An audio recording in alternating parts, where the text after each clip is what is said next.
You, John Fitzgerald Kennedy, do solemnly swear I, John Fitzgerald Kennedy, do solemnly swear that you will faithfully execute the office of President of the United States that I will faithfully execute the office of President of the United States and will, to the best of your ability, and will, to the best of my ability, preserve, protect, and defend the Constitution of the United States. preserve, protect, and defend the Constitution of the United States. So help you God.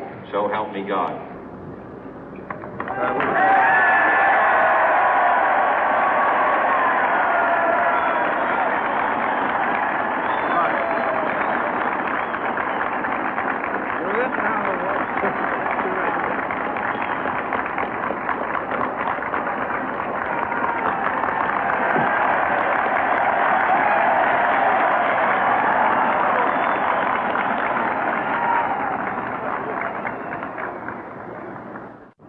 Vice President Johnson, Mr. Speaker, Mr. Chief Justice, President Eisenhower, Vice President Nixon, President Truman, Reverend clergy, fellow citizens.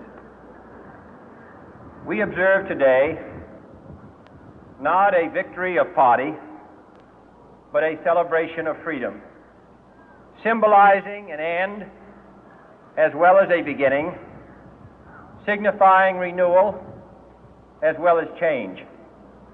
For I have sworn before you and Almighty God the same solemn oath our forebears prescribed nearly a century and 3/4 ago.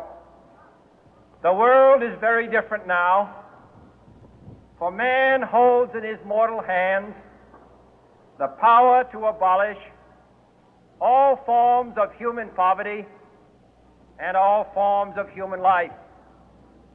And yet the same revolutionary beliefs for which our forebears fought are still at issue around the globe.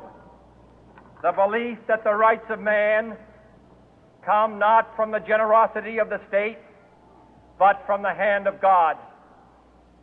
We dare not forget today that we are the heirs of that first revolution.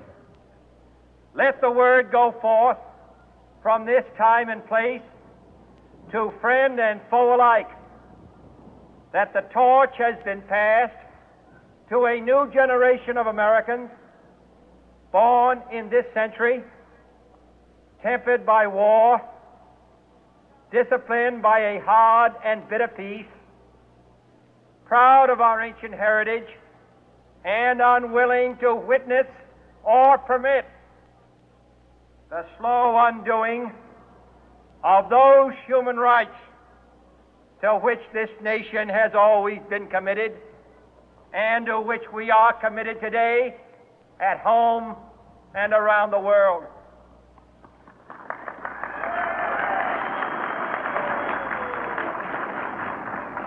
Let every nation know, whether it wishes us well or ill, that we shall pay any price, bear any burden, meet any hardship, support any friend, oppose any foe to assure the survival and the success of liberty.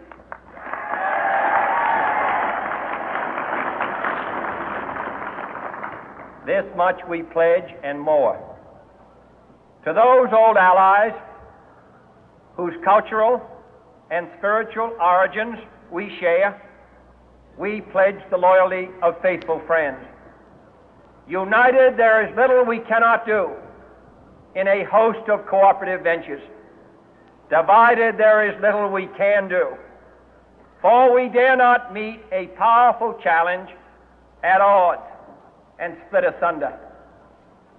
To those new states whom we welcome to the ranks of the free, we pledge our word that one form of colonial control shall not have passed away, merely to be replaced by a far more iron tyranny. We shall not always expect to find them supporting our view, but we shall always hope to find them strongly supporting their own freedom, and to remember that in the past, those who foolishly sought power by riding the back of the tiger ended up inside.